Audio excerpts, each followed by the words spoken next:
Hello everyone, this is Sai from UMind Group Celebrations and I am going to interview my grandparent on the topic how important celebrations in my family or community and why are they so important. Hi grandma, do I have your consent to record? Hi. Yes. Okay, my grandma's name is Manisha Patwardhan and she is 70 years old. She spent her childhood in a village and then shifted to Mumbai for education. She lived with her relatives and then completed her education. She is a housemaker and makes delicious authentic Maharashtrian food. So let's begin. My first question is select one local or regional celebration. होळीच्या बद्दल आपण बोलूया आज. आपला होळीचा सण आहे ना त्याच्याबद्दल मी तुला सांगते. Ha, okay. My second question is can you describe the way that celebration was held when you were a teenager? आमच्या लहानपणी खूप छान होळी खेळली जायची सगळेजण, कारण तेव्हा असं दुसरं काही साधन नव्हतं मनोरंजनाचं. त्याच्यामुळे आम्ही एकत्र येऊन सगळे छान होळी खेळायचो. शक्यतो आपल्या नॅचरल रंगानेच खेळायचो. प्रत्येक अशी जंगलातून लाकडं वगैरे आणायची, ती रचून त्याची मग आम्ही छान होळी करायचो. आणि त्या दिवशी प्रत्येकाच्या घरी पुरणपोळी वगैरे आम्ही बनवायची आणि तो होळीला नैवेद्य दाखवायचा.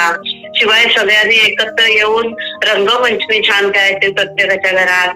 प्रत्येकाच्या घरोघरी देवाच्या छान पालख्या यायच्या, देव यायचा घरी.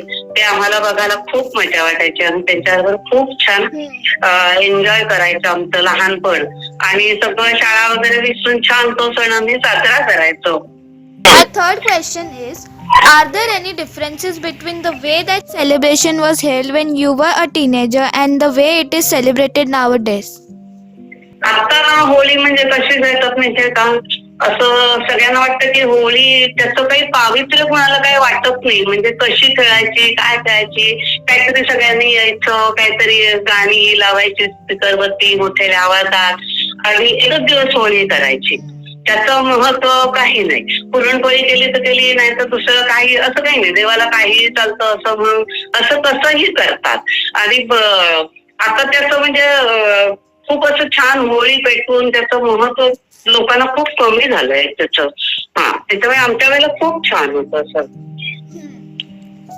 How do you feel when you celebrate with the community? नाही असं वाटतं ते पण छान होळी सेलिब्रेट करतात, त्याच्याप्रमाणे ते करतात. पण त्यांच्याबरोबर आम्ही पण ते करतात तसं आपण पण त्यांच्याबरोबर एन्जॉय करायचं असं करतो आम्ही. की आता आम्ही असं करायचो, आम्ही पूर्वी असं करायचो असं न सांगता आताच्या ह्याच्याप्रमाणे शहरामध्ये जशी होळी साजरी करतात ते ठीक आहे, चांगलं वाटतं. म्हणजे ते त्यांच्या आणि पण ते पण छान करतात असं वाटतं. त्यांच्याबरोबर आम्ही पण होळी साजरी करतो, असं एन्जॉय करतो त्यांच्याबरोबर. My last question, why do you think it is important to continue celebrating traditions? हा सण आहेत ना प्रत्येकाने साजरे केलेच पाहिजेत. त्या दिवशी छान छान नवीन साड्या नेसायच्या, त्यानिमित्ताने आपण सगळेजण एकत्र येतो आणि त्यामुळे आपल्याला सण साजरे केले की आपल्या मनाला पण छान वाटतं. आवश्यक आहे, प्रत्येकाने सण हे वेगळे वेगळे साजरे केलेच पाहिजेत. आपली ती संस्कृती आहे की नाही, पूर्वी मुलांनी सुद्धा. त्याच्यामुळे कसं आहे की आपल्याला अजून वेगळं गेट टुगेदर करायची गरज नाहीये. त्या निमित्तानेच आपण आपले सणवार जे आहेत पहिल्यापासून तेच आपण छान एकत्र साजरे करायचे. तर त्यामुळे आपण सगळे एकत्र येऊन छान साजरे करू शकतो. त्याच्यासाठी वेगळं अगदी भरपूर पैसा खर्च करून काही गेट टुगेदर वेगळे करायची गरज नसते. आपण एन्जॉय छान करू शकतो असं. आणि करावे असे सण साजरे प्रत्येकाने. प्रत्येक काळाप्रमाणे वेगळे वेगळे सण साजरे करतात. असं नाही की पूर्वी आपण केला म्हणून आता तसाच साजरा करायचा असं काही नाही.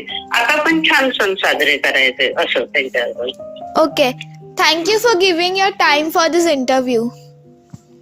थँक्यू.